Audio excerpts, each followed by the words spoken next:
Guys, Brandon Stokely here. Tune in to Mile High with J-Dub as he dissects Broncos football during the regular season. Boom! J-Dub. I ain't perfect by far. I'm way below par. My swing a little crooked, but my love's from the heart. I had close calls. Conscience ate me alive. I didn't sell it for the fame. I sold it to survive. Survival of the fittest. What is up, fellas? Good evening. 6:30 on a Friday night. My name is J-Dub. Welcome to Mile High Horsepower. So excited to pop off this Friday night with a debut of Mile High Horsepower. Got a new logo. Still ripping the same old one though. And I got two brothers, Bronco brothers that are here to join me, help me in diving into some Bronco football, like Brandon Stokely said in the intro. I've got Joe, my man, Joe Pro. What it do? What's going on, man? How's it going, brother? It's going good, man. I'm just living life. Can't complain. Excited for the Broncos season coming up.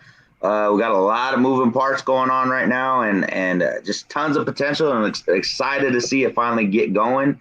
So looking forward to the season. Yeah, I hear you, man. It's like when Broncos season is down, when it's downtime, it's like, oh my gosh, right? You just when does it come back? It's Keith, how's it going, brother? Yeah. For a Montana guy, I'm doing all right because it is 94 degrees up here right now, and I didn't even get the AC set up, so sweat is a drenching, baby. Sweat is a drenching, I'll tell you what. So, but along those lines, getting ready for Broncos, at least they announced training camp schedule today, man. Came out, so it's right around the corner. At least we can plan for it now. Those are like little tidbits of candy for us Broncos fans, right? Oh, yeah. Like, nibble, little this, nibble. little that, little this. And a lot of people can't handle it if they get the whole enchilada. You just can't do it. But so I just wanted to talk a little bit real quick about how I came to Rocky Mountain Sports Network.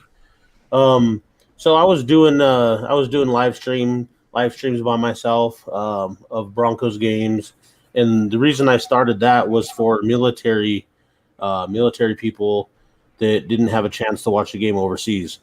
So I would live stream the game through my phone. It wasn't the best. It was pretty steady. The most I've ever had on live stream was 22,000 fans. And that's where I get a lot of my following. I'm true. I'm down to earth. I'm honest. I'm loyal to my followers and my viewers. And they get back what they put in. And I try to give more than what they put in. I just love the people that follow me as, just what I am, a podcast host, an everyday working man, just like the rest of us out there just trying to survive, and a huge Colorado sports native. Everything Colorado I represent. Yes, sir. And football is my biggest. So, our boys, football, basketball, and lacrosse, we're always on the go, sports. And actually 2 years ago, Matt, our producer, tried pulling me from my original show by itself to come over to Rocky Mountain Sports Network. And at the time I was a little leery, I thought, oh, this is just another one of those companies trying to pull you underneath, under their label and whatnot. And I wasn't really feeling it. So I kind of stayed solo, did all right. But I lost a co-host, and I listened a little bit more what Matt had to say, and it was like, man, I need to make that jump. I made that jump, and I've gotten nothing but love from all of the hosts in Rocky Mountain Sports Network. Nothing but love, appreciation, generosity, helpfulness, caringness. And I'm like, man, I should have been here all along. The whole time I should have been here. I could just imagine where I'd be. I'd probably be sitting in a cubicle next to Brandon Stokely at 104.3 The Fan. But now I've got to take, that 2 years, and I got to build it up with my fellas here tonight. This is where it starts. Man. Yes, sir. Yes, sir. I'm super happy that you joined our team, man.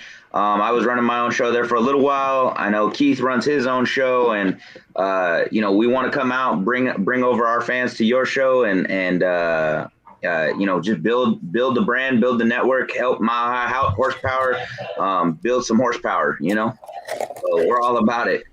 Heck yeah. Nothing but love, man. Yeah.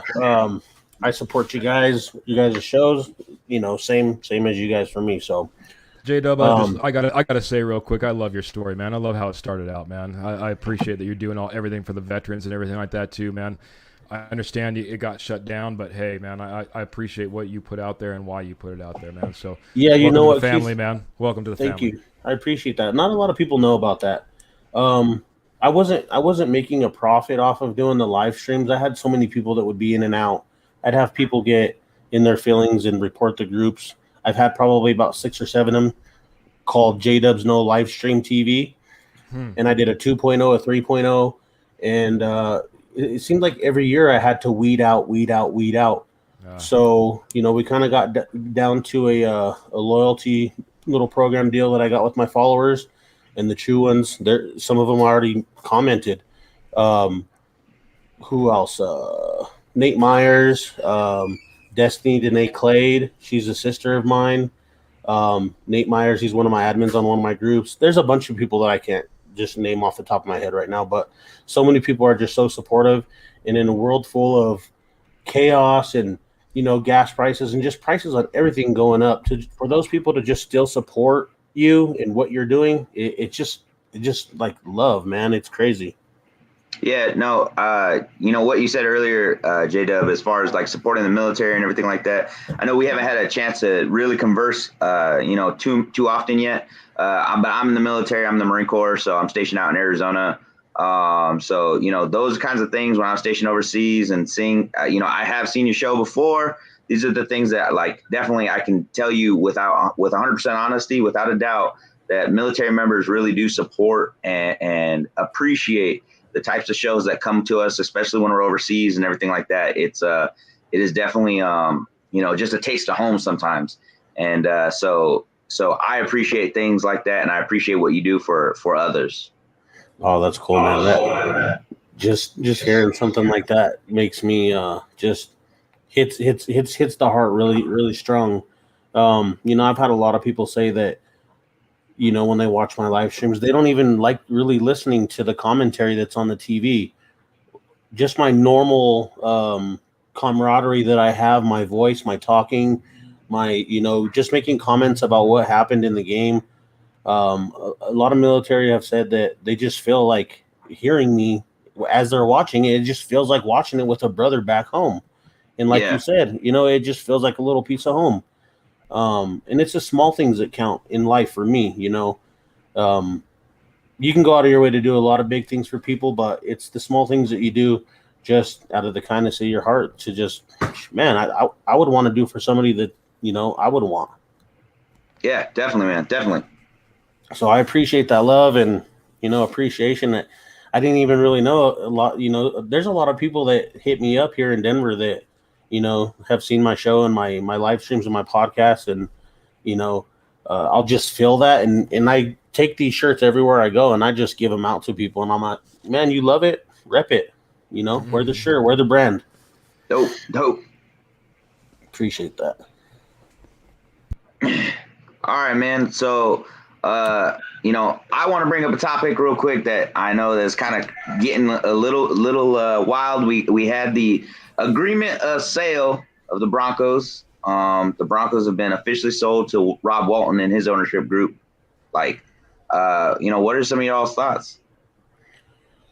Keith, I'll let you go first, brother. Man, yeah. Well, I can tell you one thing. It's not very often that you get a multi-billionaire that's able to come in and invest in a franchise and purchase a franchise like this. And for me, this means a lot of great things, right? I mean, guaranteed money equals, the ability for guaranteed money, right? All of a sudden we have that, and that means better in free agency. It means better re-signing possibilities. When you can front end those contracts and you can afford to do so, that's huge. I looked this up. Before the Broncos were sold, the Bolin Trust was the third poorest NFL ownership group in the NFL. Wow. I hate to say it, it's only $1 billion, but third poorest with the Bolin Trust. We just flipped the script, boys. Oh, yeah. Well, and something that's crazy to me is John Elway didn't know it at the time, but when the Broncos were sold, he lost out on $900 million. Did you guys know that? I did. I did. That. I see that. Pat Bowlen owed him some money. I want to say, and correct me if I'm wrong, it was $19 million. And he said, let's wipe that $19 million clear, and I'll give you 10%. Give me another $10 million, and I'll give you another 10%. And Elway decided to go in another direction. He put his money into a financial group of some sorts, and only ended up making about $7 million off of it. And so he's probably pretty pissed right now. I can't imagine. To say the least. But, to have Rob Walton come in, a business owner the way that he is, a lot of people have a lot of bad things to say about him, but it is what it is. He's the financial backer of it. He's the head of the body, right? Yep. His daughter and another woman that's a part of their group is going to be doing the operations of it. And from what I can hear, they're well equipped and experienced to deal with, a franchise like this.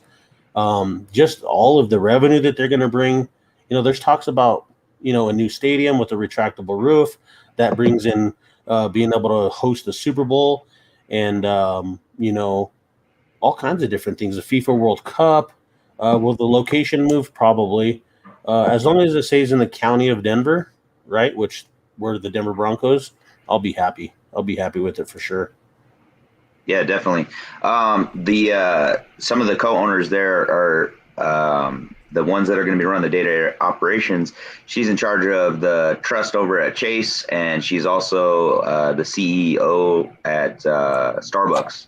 So that kind of brings up the question, that Randy Rogers just brought up, and or a comment that he brought up that says he doesn't want it to be ran like a corporation.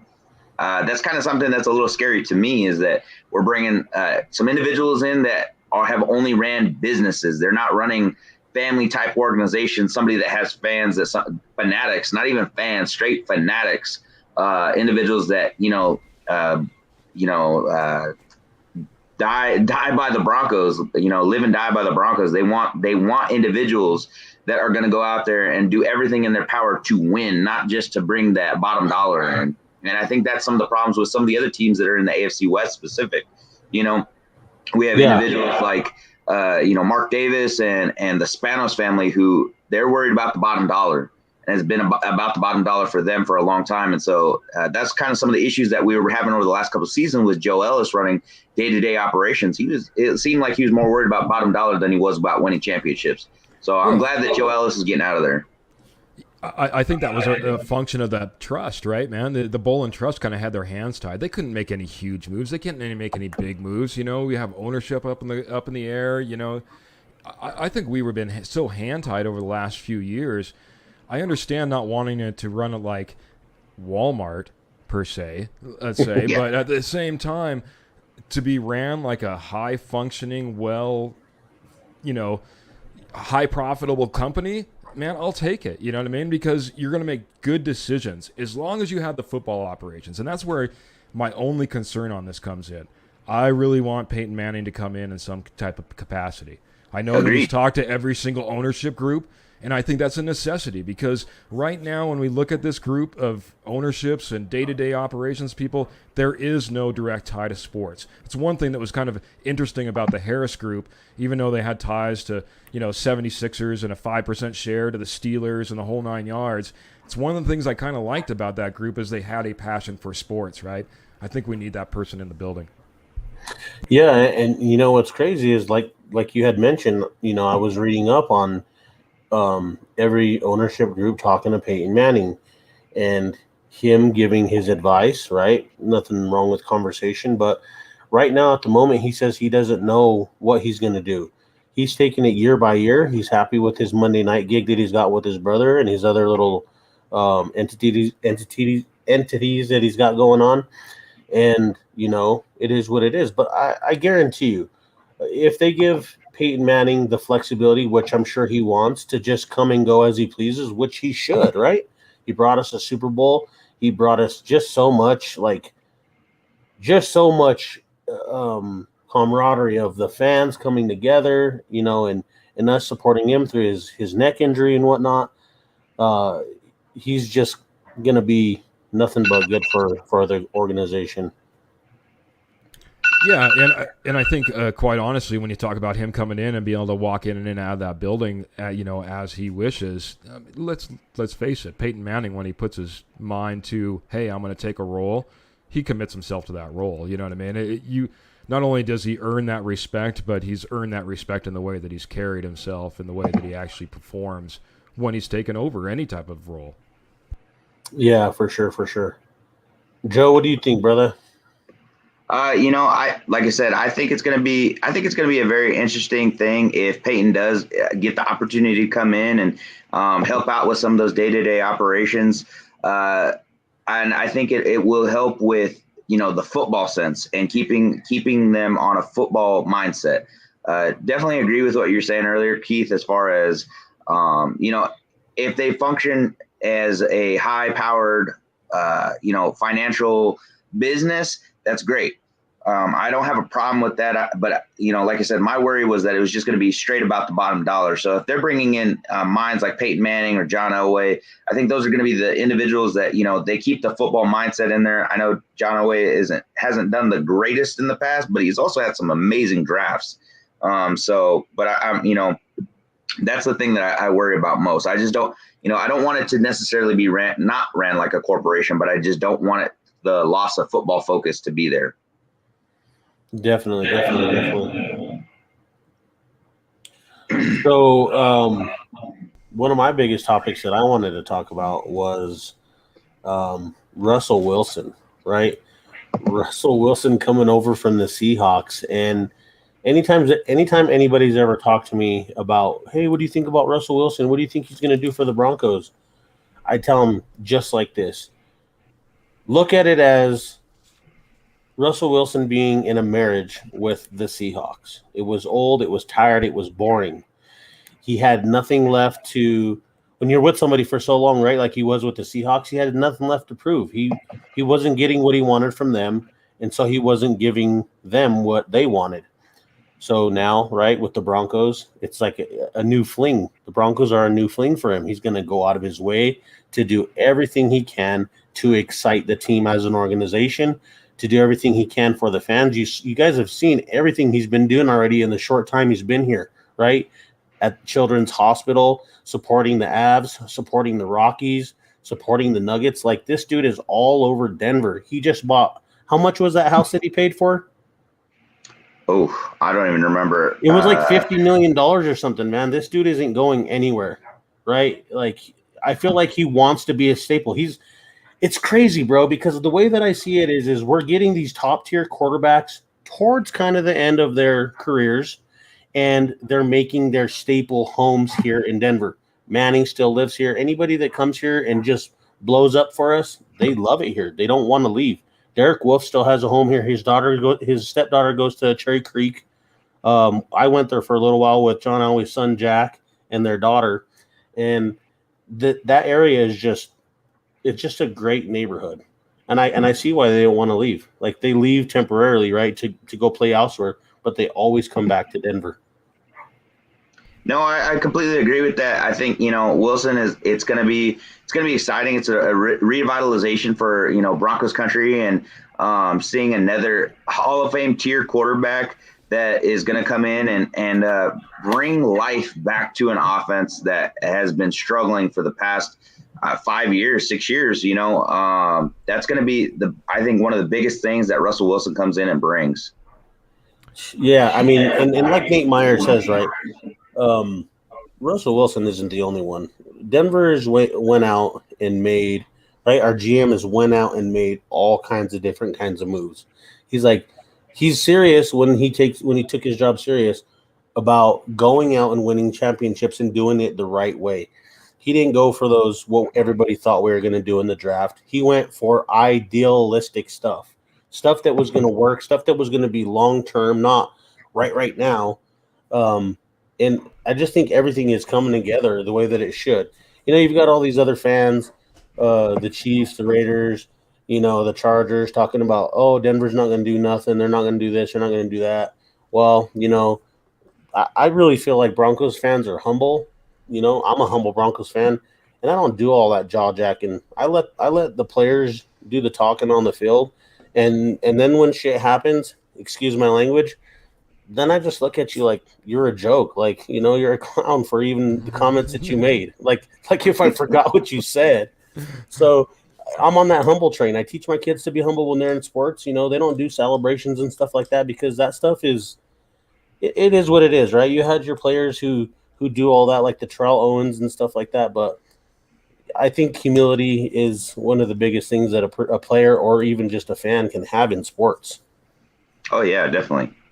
One of the things I'm most excited about, Russell Wilson, I started just looking up some exciting stats, I guess, at least for me. Last 5 seasons, 11th fourth quarter comebacks, 15 game winning drives. The Broncos, 6 fourth quarter comebacks, 9 game winning drives in that same time. I mean, we're almost double across the board on that.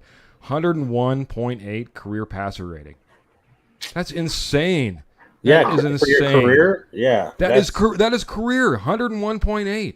I mean, that's what guys like aspire to, like when they finally get on Monday Night Football, Sunday Night Football, you know what I mean? They're the quarterback, they go out, they've put up a good stat, it looks good in front of everybody. No, that's his career, He has the 4th highest passer rating in comebacks.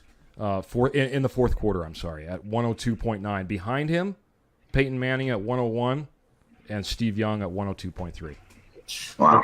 That's great company. I am so excited. There's how many times that we came into games, man. We were just hoping for something in the fourth quarter. If they can put it together in the fourth quarter, we got our fourth quarter guys, guy.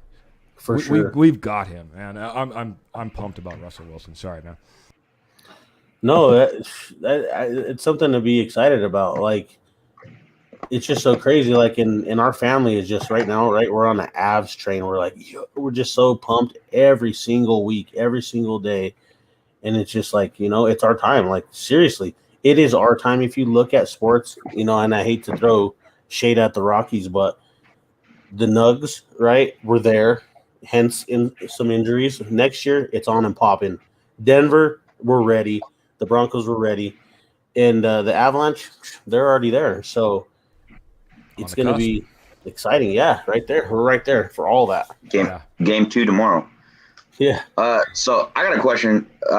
What do you think, though? I mean, with Russell Wilson starting to get a little bit older, do you think he's going to be able to keep up those stats, or, are we going to see some regression because him and Nate Hackett have to come together? And like, I've been hearing so much about how complex this offense is, and because they're melding 2 offenses together.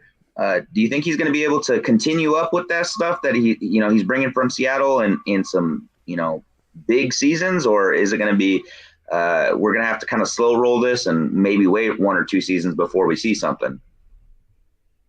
Take it, J-Dub. Oh, I think we lost J-Dub. Oh, man. Okay, right, so I'll take it for the moment.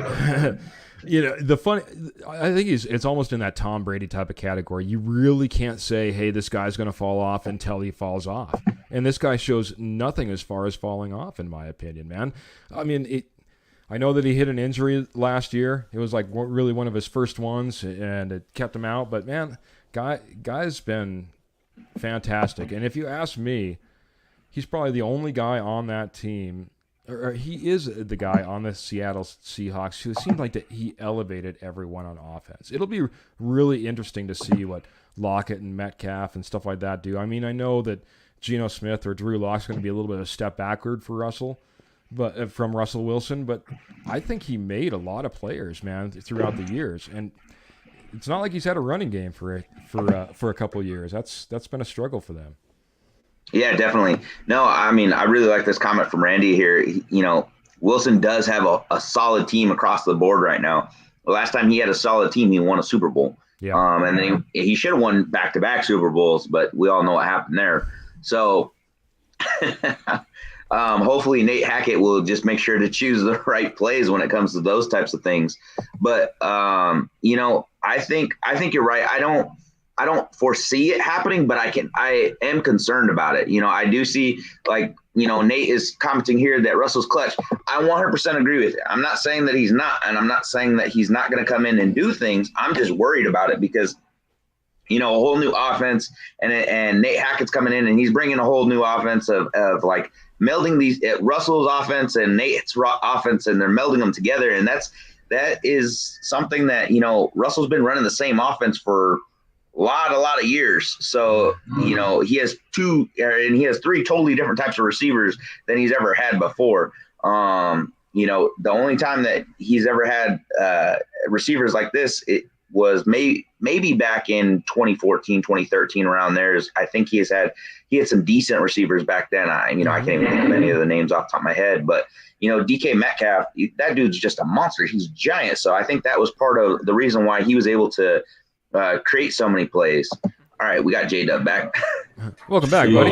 Bro. Right as I was about to answer a question. So I had a power outage, right? They're doing work outside on some trees, and boom, right? They always tell you, pull the branch this way. Nope, came this way on a wire.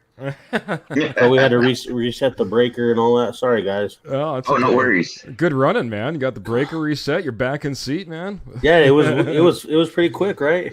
Yeah, you don't even sound out of breath. So I would have been out of breath. I kind of am. So you were asking me a question. What do I think? What? I'm sorry. I was saying, do you think that, with the melding of two different offenses between Russ's offense and Nate Hackett's offense, do you think we're going to see any type of regression as far as he's going to be struggling to get back to that level of competitiveness that he was at? And I think we lost him again. Oh, my goodness. I will say this, though, man. I don't think I'll agree with you in this part of that statement. I don't think, as much as Broncos country wants to just think that this is going to just come out of the gate and be like running on all 8 cylinders and doing fantastic, it might take a little while. I think you're right in that regard, man. New offense, new quarterback, new coaching staff, new ownership. It doesn't matter, We're looking at a lot of news to just come in and be like, all right, man, we're just primed and ready to go. It's not just like a plug-and-play quarterback. It's not like the same system, whole 9 yards. We just went out and got Russell Wilson.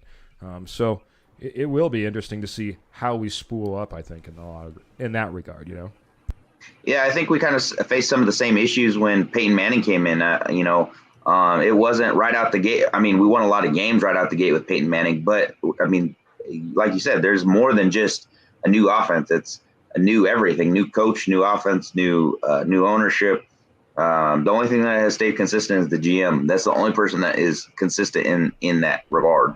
Yeah. JW there? We got you back. Oh, yeah, now we can. Okay. So I guess this is bound to happen, right? Especially during the debut, all these issues and problems. Just, I don't know. Somebody must not want me to get my message across. No, but I feel like Russell Wilson's going to come in. Those games that should have been won games by Bridgewater and Drew Lock last year are going to be won games. We win all those close games from last year. We're in the playoffs. It only takes one, right? It only takes one to go to the next round. So Russell Wilson's going to come in. He's going to be one of those quarterbacks that's a leader that is making sure our players aren't out, on a Saturday or a Friday, during game week, doing crazy stuff. You want to be on this team. You want to be a leader. You want to be successful. You want to be a champion. Well, this is my curfew. And if you don't want to be that, then, hey, I just won't throw to you, bro. Like, coach could throw you in the game all he wants. I just won't throw to you. And it has to be that mindset. It seriously has to be that mindset. Because why work your entire life to get to this level just to F around? Look at what's his name, Ruggs from the Raiders. Wasted talent. And you can't have any sympathy for a person like that because there's just so much out there that tells you about drinking and driving, and you've got the money to pay for a driver, an Uber at least. And these players are continuing to make these decisions, and it's just baffling. You're given this chance. It's God-given talent, and you make something of it up until that point, and then it's like you just ruin it. Not going to disagree there, man. It's Like you said, it's funny. I've been watching like a lot of the NFL Football Life, and just recently I watched one on Ray Lewis, and he was talking, back in his playing days, back in the coaching room, and he's talking just about that, man. You don't know when you're going to make it back. You don't know how many chances you get. I mean, that's a guy that, like he said, he had to dig himself out of chances, and he's not going to give up on chances now that are positive for himself. So, yeah, you're absolutely right. I think Russell Wilson will have the right mindset. I think more than anything, he's going to convey that to the rest of his teammates, especially on the offensive side of the ball. You know what I mean? Hey, yeah. we're here. We're here for a reason. We're checked in. This is why we're here, right? Yeah, for sure. And like Matt said, it's put up or shut up for both of those wide receivers. Like, our wide receiver core is so deep with talent. Like, any mess up, and you're done. Like, seriously, look at Javonte Williams. When your parents told you to take the best of your opportunity and run with it, he did literally that. He ran with it, running all over fools like it was nothing. He was like the modern day Jerome Bettis for the Broncos. Like, he was, in my opinion, he kind of looked sicker than Terrell Davis in his rookie year. No joke. Oh, yeah. Like, he's shaking defenders like it's like, what is this? This is nothing, bro. Like, and year 2 is just going to be even crazier. It's going to be so crazy. And honestly, guys, I have a plan to get a Javonte Williams jersey, but I'm going to have it custom made, and because we have the same initials with our names, I'm going to put J-Dub on the back. Nice. That's Serious. dope. Yeah, hell yeah. I got to rep that. And I'm going to get me a PS2 for sure. There you go, buddy. Yeah. Yep. From what I've heard, PS2 jerseys are like almost unattainable unless you're getting in double XLs or triple XLs or anything like that. I from what I understand, NFL Shop is completely out. Really? I got mine from China, so Well, there you go. yeah. Well, I was actually just down at the stadium the other day. My sister just came in town from North Dakota, and took her down to the team store, and they've got tons of Sertan jerseys in orange, blue, and white. But the problem is, right, like Joe said, I'd rather get the ones that Joe gets, because those ones are only like $50, $65. Yeah. And you're getting a stitched jersey. Hey, I mean, they look fresh. Yeah. Yeah. As opposed to paying $150 and you can get 3 jerseys for that price. Maybe we'll see $50 jerseys at Walmart. Yeah. Yeah. Well, what's crazy here in Colorado, they've got T-shirts for $50, and it's like a T-shirt for $50. It's crazy. My goodness. That was another thing I was going to talk about. With the whole ownership about the Waltons being the new owners. Everybody's talking on Facebook about how now any of these teams their fans go into Walmart and buy their team's gear. They're supporting the Broncos. Like, you guys are just feeding into us getting more and more and more money. Yep. So buy away. You would think that would be a conflict of interest, right? But nope, sure isn't. Me promoting Walmart on my Facebook page. Make sure everyone gets out there. So They should be paying for us for this. there you go. So with that, you're saying the AFC West. You think that we've done enough this offseason to, get us back into the rankings, at least looking towards the playoffs? Yeah, I do believe so. Last year we were close with all the teams, with all three of the teams in the AFC West, and that was with Bridgewater and Locke.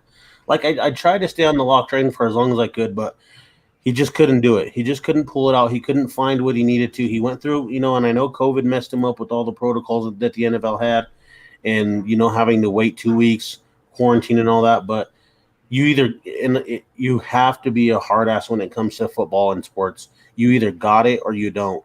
And I just don't think he had it. Like, he was a really great college quarterback, but he just didn't have it. In Bridgewater, he's never going to overcome that top level that you see him play. That highest point that we've ever seen him play, he'll never get past that.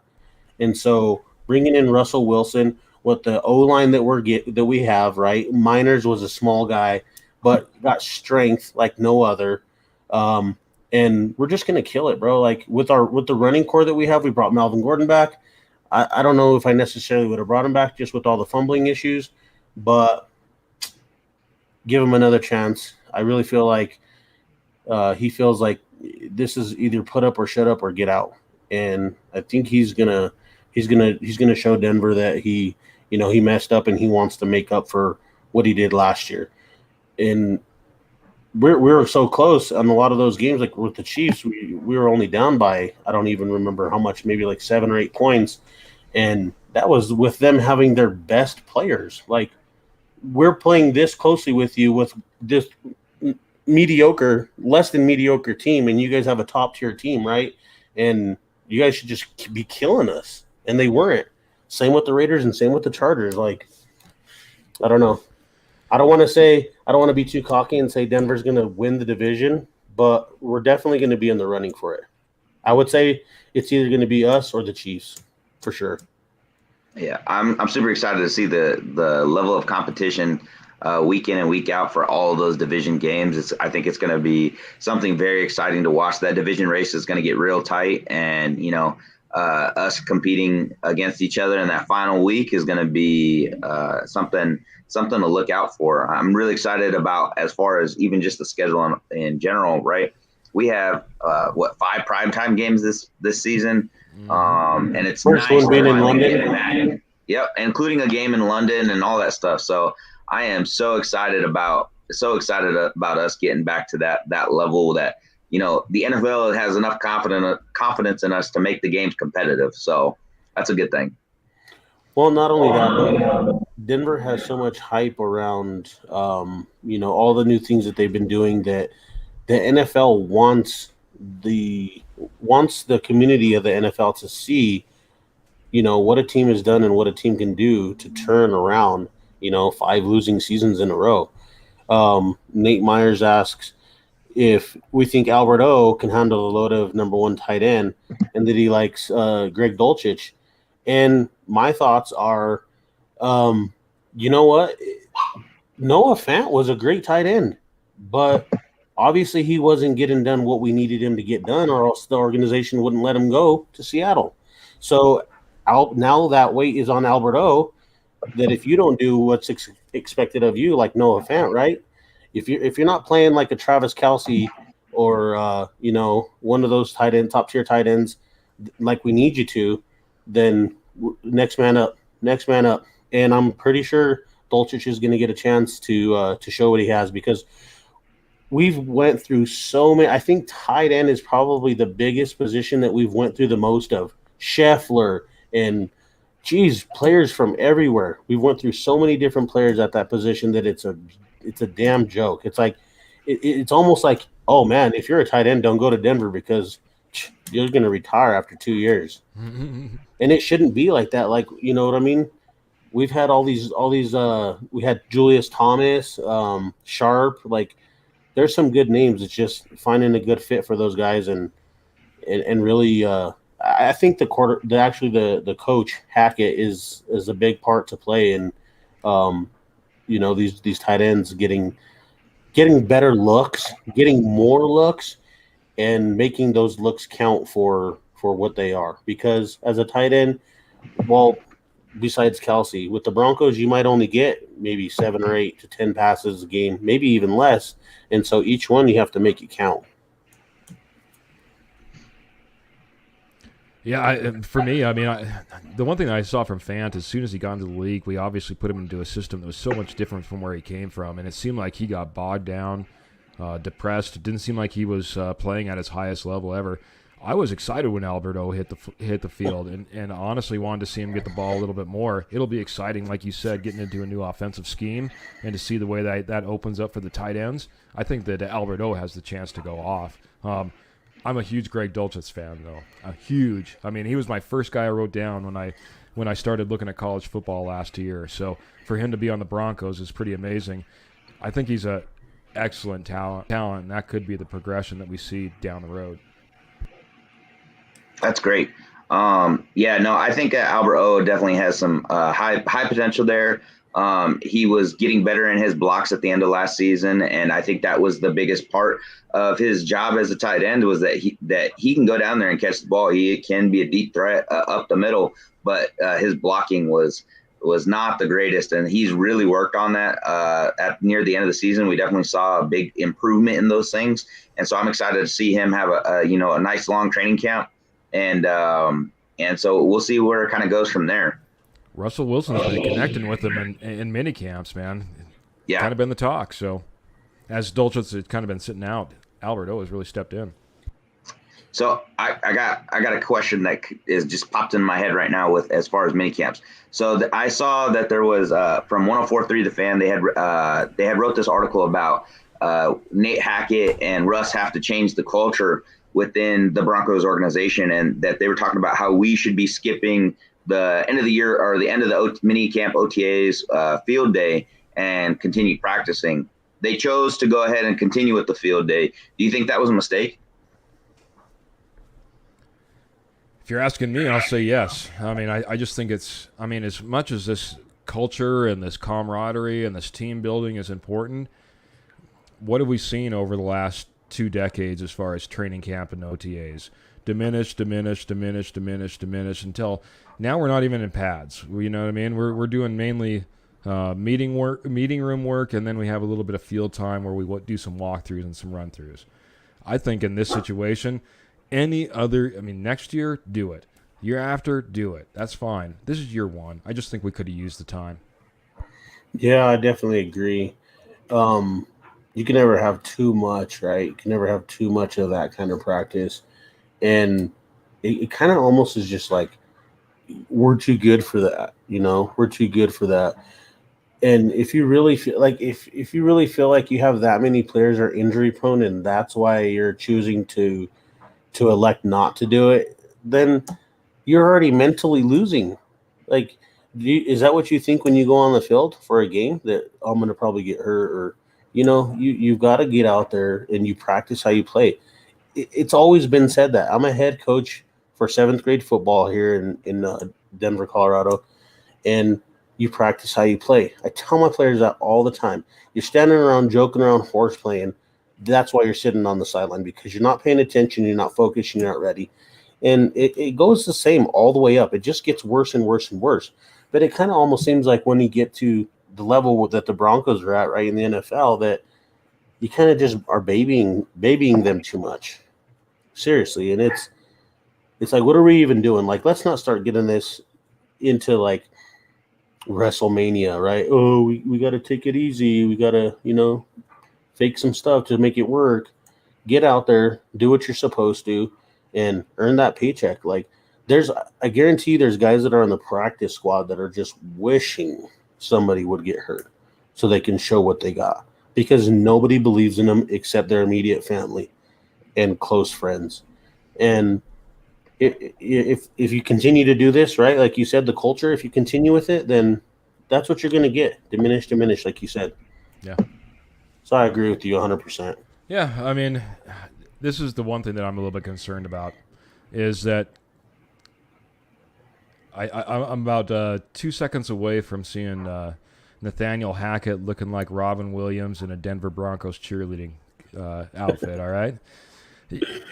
These guys are I mean, him and then Russell Wilson has got to be one of the most positive people on the planet, man. That guy is positive all the time, and it just, I don't want to get caught up in the cheerleading and forget that we actually have a football game to play. You know what I mean?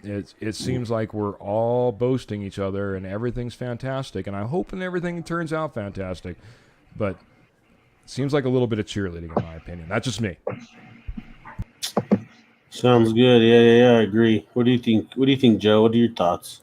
No, I agree. I agree wholeheartedly with that. As far as we have to change the culture, and us changing the culture is taking it practice by practice. Us focusing and kind of letting the players have fun on field day. Hey, look, gentlemen, this is your job.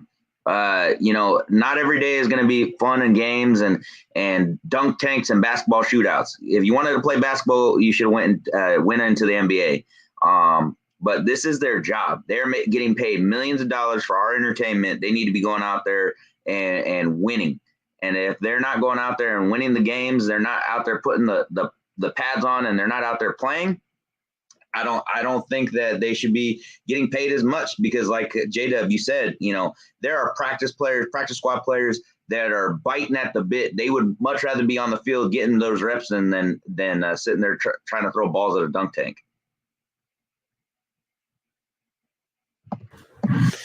Yep. I mean, but who are we, right? We just watch the team week in and week out, year after year, day after day. And I know not all of us are, experts or really pay attention or even dissect or look at Broncos football like it's a science. Me, on the other hand, I do. I don't just spit BS just because I feel like it. I really pay attention and look into the pros and cons of each situation and what is most beneficial for the team. There's been times when, I have a player on the field that's my own child, but hey, you're just not the right kid for that play right now. You're just not. So you're just going to have to take a seat.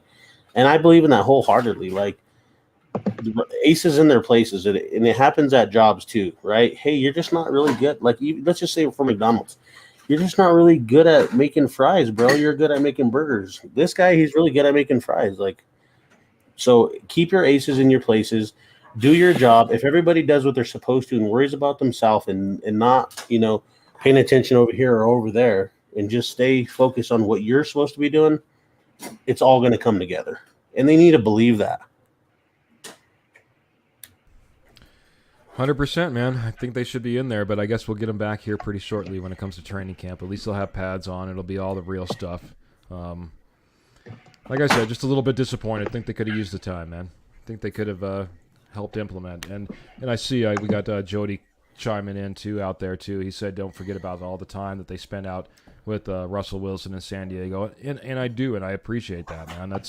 That is something that you don't always get from every single quarterback. Obviously him coming in, trying to get a new system running and making sure that he gets all his offensive players and offensive teammates on the same page. That was really good. But, hey, here we are, man. Denver Broncos mini camp. I think we could have spent one more day.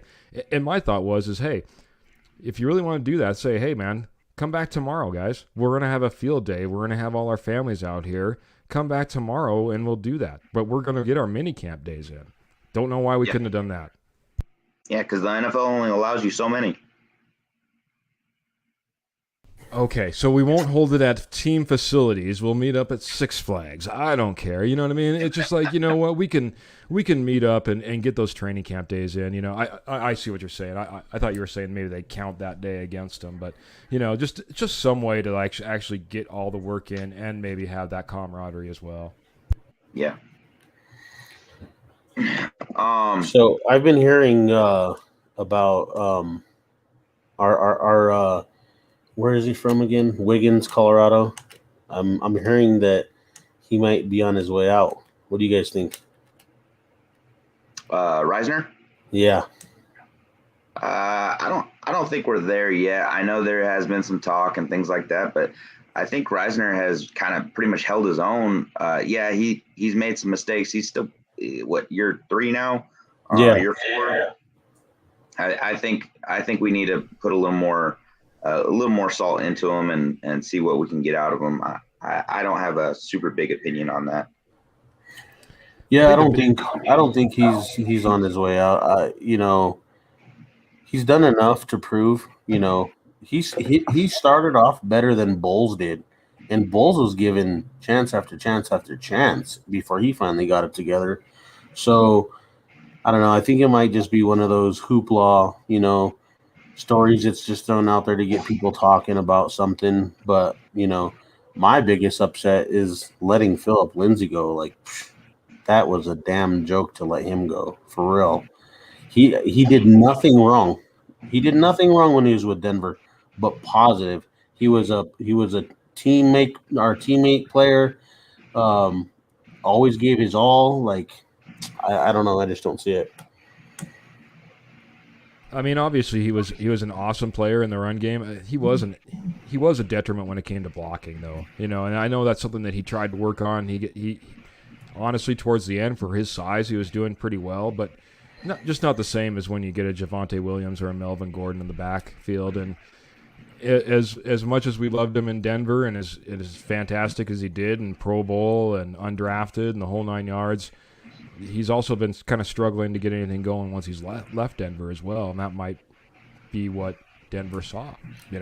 Hate to say it, man, but I love Philip Lindsay. I loved when he would break one off, but I also saw where his detriments as well. So it hurts when it's somebody as close to home, especially someone as close as Philip Lindsay. So I get that, but along those Glasgow lines, though, he is on his final year of his contract, and if you look at a couple of things, A, we're pretty deep in a few different positions where we'll have to make some decisions, and B, we got George Payton out there that says, hey, I want some draft capital back, man.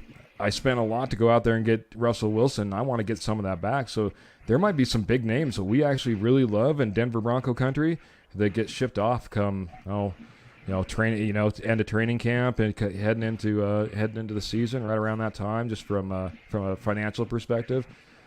So don't count Reisner having to hit the bricks. I hate to say it. Yeah. One thing I wanted to bring up. So,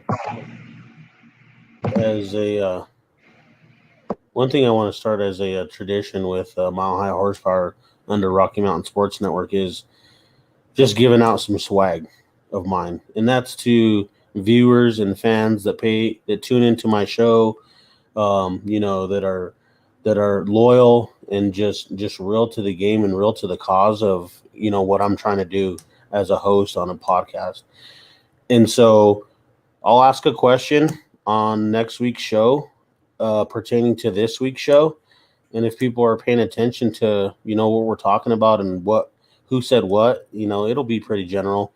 I'm going to throw something to you. I'll throw you a Mile High Horsepower shirt or, I got beanies being made, stuff like that. So it's just something to, in the future, maybe a gift card, a little $50 gift card just to go get you something at Walmart or whatever. Got to rep those Broncos at Walmart, that. There you go. So you guys stay tuned and pay attention to the show because it's going to be beneficial for you guys for sure. And you're already enjoying, the content anyways. It's all Broncos, so got to show love. Definitely. Love it, man. I should be loving to get some Mile High Horsepower gear on the backs and heads of everybody out there, man. I love that, man. Well, and I just got to hook my fellows up at Rocky Mountain Sports Network. So you guys send me your sizes and addresses and whatnot, and I'll throw you guys a shirt. Sounds great, man. That's awesome, man. Appreciate you. Hell yeah.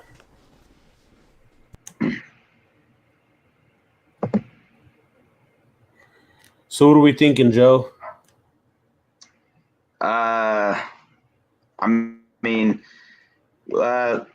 What about let's rank the AFC quarterbacks or AFC West quarterbacks 1 through 4. I'll let you start it off, J-Dub. No, without being biased. With bias, without bias, that's fine. So, I've always, Derek Carr is another one of those Bridgewaters. He's just at a different level than Bridgewater, and it's higher. But he's never going to get past where he's at. He never will. They thought bringing in Devontae Adams was going to change that. It's not going to do nothing. And honestly, he's the lowest of the low. I'm going to start with worst to first. And okay. Derek Carr is the worst of the AFC West. Third from the top is going to have to go to Herbert. He's pretty damn good. He's a pretty damn good quarterback. I hate to say it, but he's not there yet, but he's getting there. Second, in my opinion, is Patrick Mahomes, and I'm going to put Russell Wilson at the top because Denver is going to be at the top this year. And he's going to prove and show everybody that, this is how a quarterback is supposed to play and act and lead their team to, championships. What do you think, Joe? How are you going to rank them, bud? Yeah, okay. I'll go 4, 3, 2, 1 here. Definitely agree with Derek Carr being last. He has some glimmers here and there, but it's never shown through.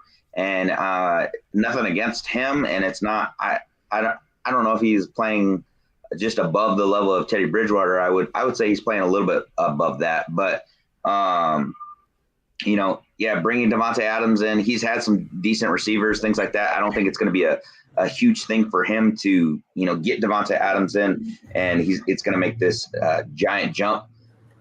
So there, Herbert, I agree with you there. Herbert has the receivers, so we'll see where he goes. He is definitely chomping at the bit to step his game up, and kind of see how he develops over the next couple of years. Russell Wilson, this is where I'm going to disagree. Russell Wilson, I think, is number 2, just because of where Mahomes is at right now and the level of Mahomes is playing with. Now, will that be the same case at the end of the season? I don't know, because Tyreek Hill is gone, and that was his number 1 receiver, and Tyreek Hill was that deep threat that opened up the field for Mahomes to do some work. Now, without that deep threat, I think that by the end of the season, we're going to see Russ in that 1 spot for me, and Mahomes will drop down to 2. Well, I'm glad to say that we all have a little bit different rankings. So, I've got a little bit for every single, mile high horsepower fan out there. How's that, man? I will say we're all going to agree on 1 spot. I'll put Derek Carr in the 4th spot. I may think a little bit higher than him of you two guys, and I may make that point here at the very end, but this is a stacked division, and I don't think you can put Derek Carr any place other than 4th. So here's my big shake-up. I'm putting Patrick Mahomes at the 3rd spot. Oh. I know he's won a Super Bowl, but quite honestly, we started seeing the slide last season. People starting to say, is it the same? Can he operate the same? He can't just go ahead and have those big 4th quarter comebacks like he always used to the year before. He was having to do it methodically and having to put the pieces together, and now he's starting to lose pieces, the cheetah. I'll just say the cheetah because that's the first thing that comes to my mind. Tyreek Hill, and quite honestly, Travis Kelce's getting a little bit older. So, I think Patrick Mahomes we'll start to see that slide. Can he continue to be that mobile quarterback that makes him such a threat for years and years to come? And that's why I have Justin Herbert at number 2. Here's a big guy who stands in the pocket, has an arm like a cannon, kind of has that, Ben Roethlisberger type of mentality, almost something you see from Josh Allen up in Buffalo. I think he's that quarterback that, quite honestly, now that he has that defense all wrapped around him, he was putting up tons of points and tons of yards and failing because of his defense. So I put him in the 2 spot. But number 1, I'm going to agree with a lot of you guys. I'm going to put Russell Wilson. I'm going to agree with J-Dub at least. And I'll put Russell Wilson up there at the very beginning because, quite honestly, like I said at the very beginning of the podcast, until he proves me differently, look at his passer rating. Look at his 4th quarter comebacks. Look at his come from behind. I mean, the guy is just amazing. He does everything that's needed, and I think he deserves that number 1 spot. Now, I said I was going to kind of wrap back just really quick. I want to ask a question to you two guys. We go back. We haven't gotten Russell Wilson. We still have standard roster. Let's say Russell Wilson's not coming to Denver. We know that. And that Aaron Rodgers aren't coming to Denver. How happy would you have been if Derek Carr was our quarterback come 2022? Oof. Over Bridgewater or Locke? Over Bridgewater or Locke or other options out there available outside of Aaron Rodgers or Russell Wilson? Oh, I'd rather have somebody else. Who would you rather have then? I'd rather take Ryan Fitzpatrick. He's retired. I know, but I'm sure You're luring him out with the big bucks, J-Dub? Hell yeah, because, oh, man. I mean, honestly, I think he's a better quarterback than what a lot of people think. And, I mean, if you started looking at a ranking from first to, 32 teams, you know what I mean? He is a good quarterback. He's top 15. He's probably approaching top 10, maybe. Yeah, but he's somewhere in there.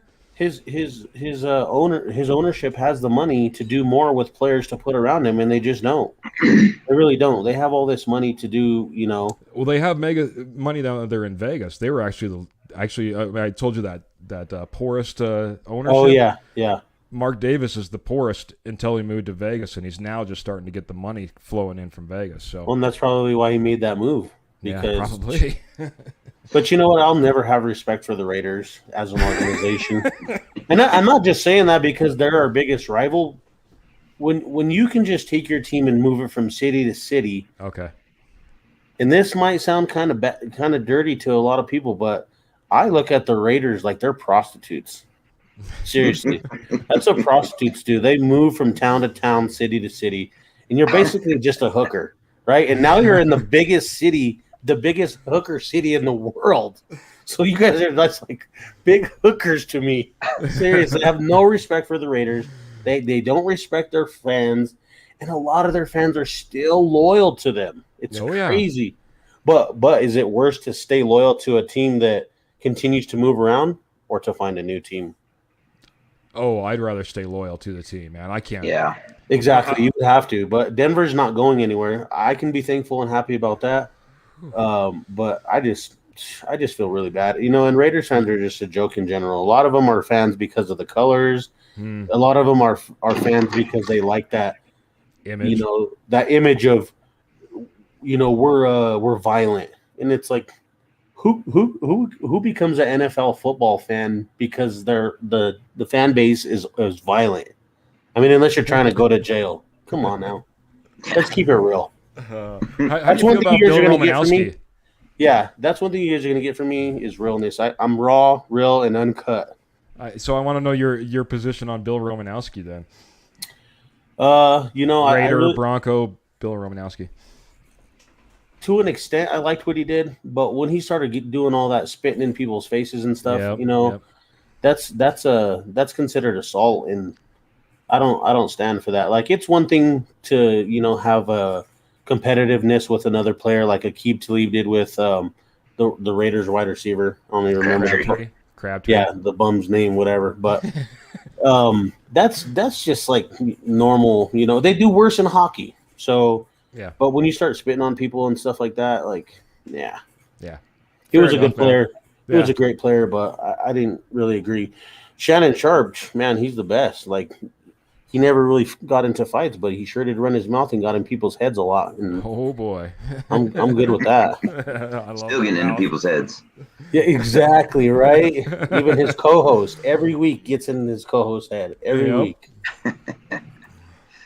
Oh, so man. Nate Myers asked, what is the weakest Broncos position and how would we address it? Oof, that's tough. I would say O-line needs a lot of help. Seriously. I would agree with you. O-line, we just need to get something that's solid. We need to get a core of guys that's solid that can give us a good, 7 years, 8 years. Our D is pretty good. Our corners are pretty good now. I'm glad they got rid of the guy that Vic Fangio brought over with him from the Bears. I don't even remember his name. He was always messing up. Callahan. Yeah. Oh, Bryce Callahan, yes. Eesh, this guy. I'm glad he's gone. But I really think we've done a lot in the offseason in the draft to, fill some spots. O-line is probably our spot that we need to fill the most. So it'll be interesting to see how we do it inside linebacker too. Alex Singleton coming over from the Eagles. Kyle Fuller. It was both of them. It was Callahan and Fuller. Sorry, Keith, but Matt was correcting us, and it was both of them. It seriously was both of them. You're all good, man. Like I said, inside linebacker, that's just a spot that we've been trying to figure out for a little bit of time. I'm excited about Alex Singleton. Actually, just on a side note, he's a Montana State University graduate too. Okay. So I gotta love that a little bit too. But he's a guy that flies around on the ball too. It'll be interesting to see. That's just another spot that I think is a little bit weak that we could use some help in. Solutions. I think we got all the pieces there. I think it's about coaching, time, experience, building that team, putting it together, and I'm excited about. I honestly, if I look down what I would presume to be the offensive starting lineup, offense and defense, I'm not looking at it and saying, "Oh man, we got a hole there." You know what I mean? Oh geez, man, we're gonna get busted up in this position. You know what I mean? True. I don't feel that way, but I think we still can excel and get better. Yeah, definitely. No, I agree with you there. I think it does just come down to coaching. I agree on the offensive line piece. That's my biggest concern. The inside linebacker piece, we're starting to see, some of the people that we brought in through the draft. I cannot remember his name off the top of my head right now. But, yeah, the scariest piece to me is the offensive line and just plugging and playing the right people in the right spots.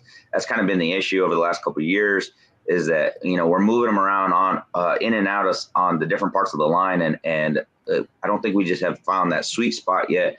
And so it'll be interesting to see how Nate Hackett comes in and brings that offense and is, with a little more versatile linemen. We don't have the biggest linemen, but we don't have the smallest linemen, but they are definitely mobile. So I think it'll be something that we're looking forward to seeing with the coaching staff and the coaching changes.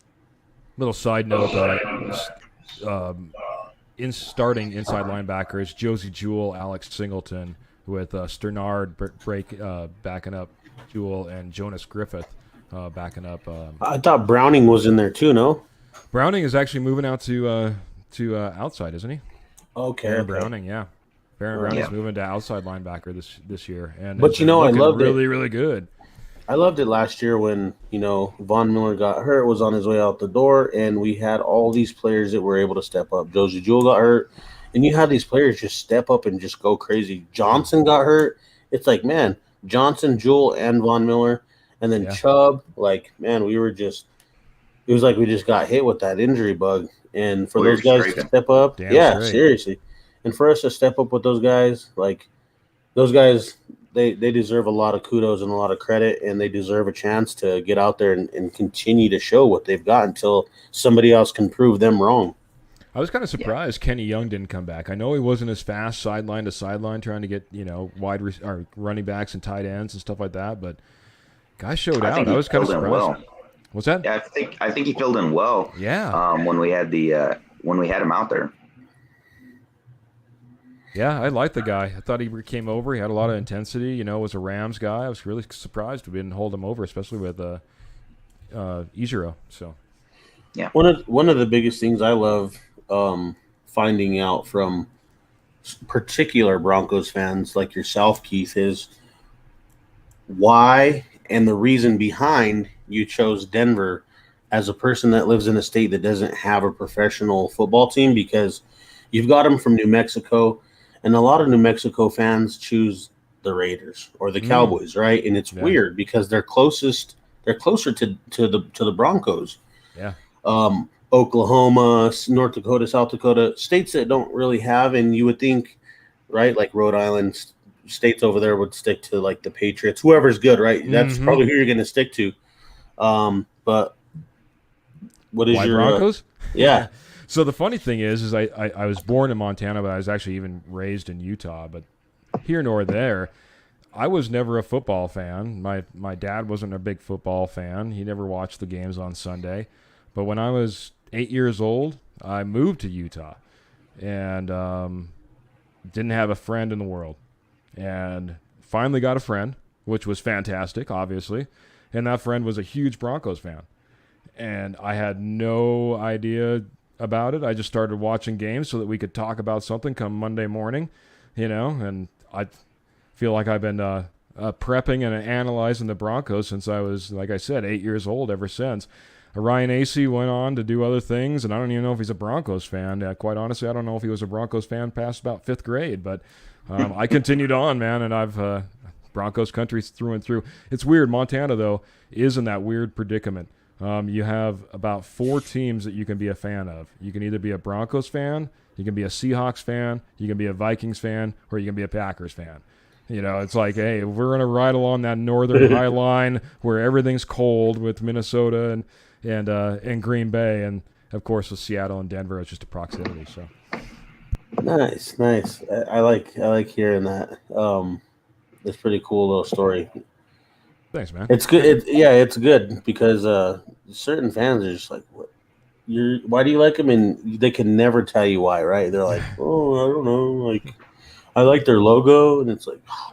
Yeah, right. Well, I got to say, that was 1983 when I was in 8th grade. So same year that John Elway got drafted. It was not a bad year to start watching Broncos football. You know what I mean? It only got Not at all. better.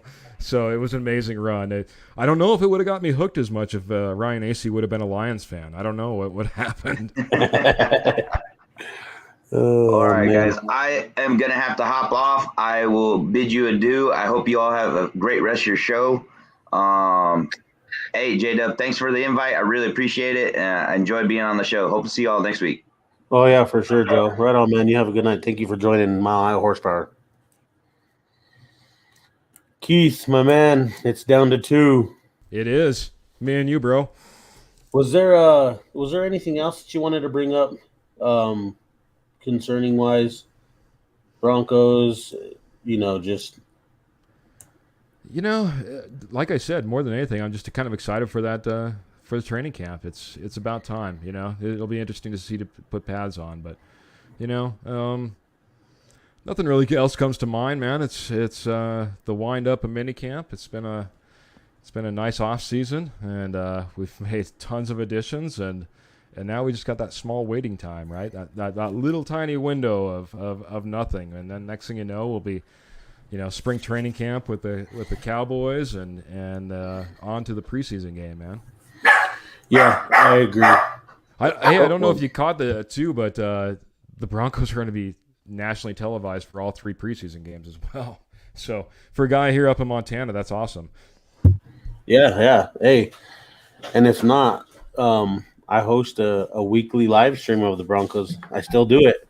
You still do it, buddy? I still do it. So Right my streams are perfect. There's no vibration. The audio is perfect, and a lot of my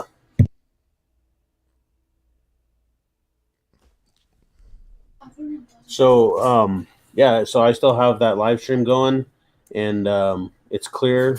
The audio on it is perfect, and where do we catch your live stream? it's J-Dub's No Live Stream TV, and it's the 3.0. It's secret and it's hidden, so I'd have to send you an invite, and that's only for the people that love to report groups. You know what I mean? Yeah, I hear you, brother. And they ruin it. We can't get 4. We don't need 4.0, man. So I understand. Yeah, I'm always having to change it, and it's really crazy. Well, like a lot of Broncos country, we appreciate you guys out there, especially us in the faraway stretches of the land who cannot get all the Broncos games, man. Appreciate you putting it out there, man. I'll definitely take the invite, and I can guarantee, unless I get my Sunday ticket like I have planned, I might have to hit you up for some J-Dub TV 2.0. Yeah. There's a lot of people that still follow me to this day. I've been doing it for 9 years now.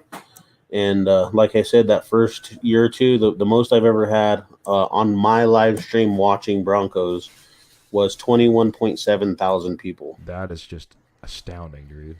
Crazy. And I have screenshots of it, on my old phone, just for the proof, because it just kept rising and rising and rising, and it was awesome. It's a good feeling, man, when you're spreading that much type of love, football love, to Broncos fans far away. Right. Yeah, I've got postcards from different states, different countries, because it was something that I did in the beginning that I told people, hey, whatever state you're from, whatever city you're from, I want to know. Like, I want to start a board of just a bunch of postcards. And so people started sending them. I've got Vegas, I've got Maine, I've got from all over, Pennsylvania, everywhere. Any international? I have one from Indonesia. Oh wow! Dang. Oh, and one from Russia, and one from the UK. That's awesome, man. That's sweet. That's sweet. Now, Broncos country is a lot bigger than most people realize. Yeah, and that's why I don't understand why they say the Cowboys are America's team, because clearly they're not. Oh no, it's kind of like baseball being America's pastime. I think we're getting past that as well, too, buddy. Yep. So what do you think, man? The off season's pretty crazy when it comes to podcasts. If there's not really much to talk about as far as Broncos goes, it's like, man, what is going on? But I appreciate, those viewers that still tune in and they want updates. There's a lot of viewers that don't hear a lot of what's going on or haven't heard the newest updates. And so when they hear, what I have to say or what the news that I have to share, whether it's, second or third party sharing, I keep people informed. As soon as I find out, I keep people informed. So I got my buddy Nate Myers there. He's one of my biggest supporters. And he's an admin in one of my groups and shows his love. Yeah, getting you taken care of. But I had to agree with him, man. It's going to be a long month, man. I feel it's funny. We talk about it being 365 days, but then there's like this 5-week stretch right about now that it's like it's nothing, man. You're looking at camps that these guys are putting on for kids and stuff like that, and what they're doing out there in the real world as what type of news might be happening. And like you said, hopefully these guys can stay out of trouble, which I have a feeling we're in a little bit better position than we've been in years past. It's just a feeling. I think we're going to be good. Yeah, definitely make sure for sure.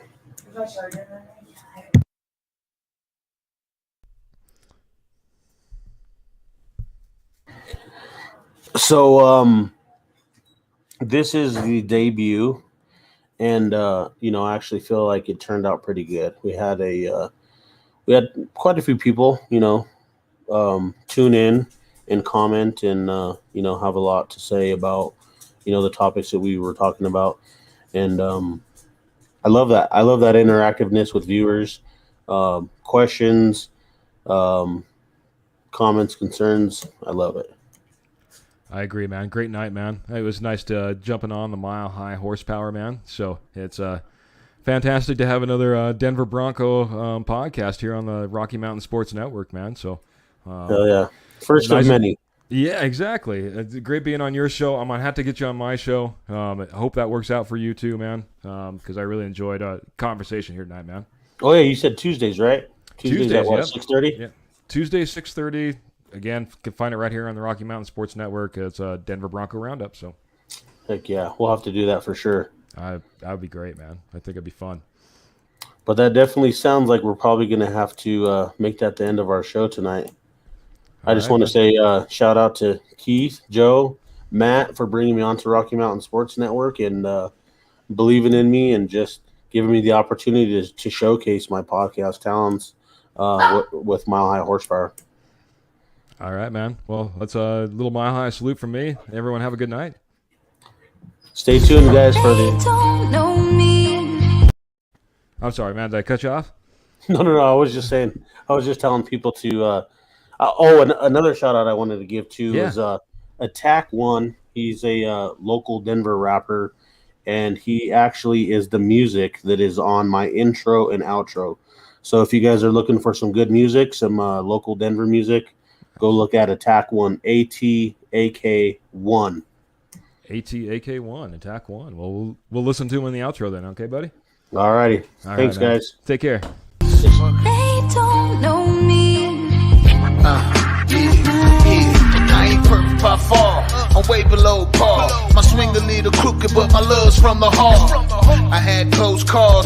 Conscience ate me alive. I didn't sell it for the fame. I sold it to survive. Survival of the fittest. Grind till I get it. Respect the hand that's feeding me. Boy, I never did it. Get it? Coming up, you gotta stay down.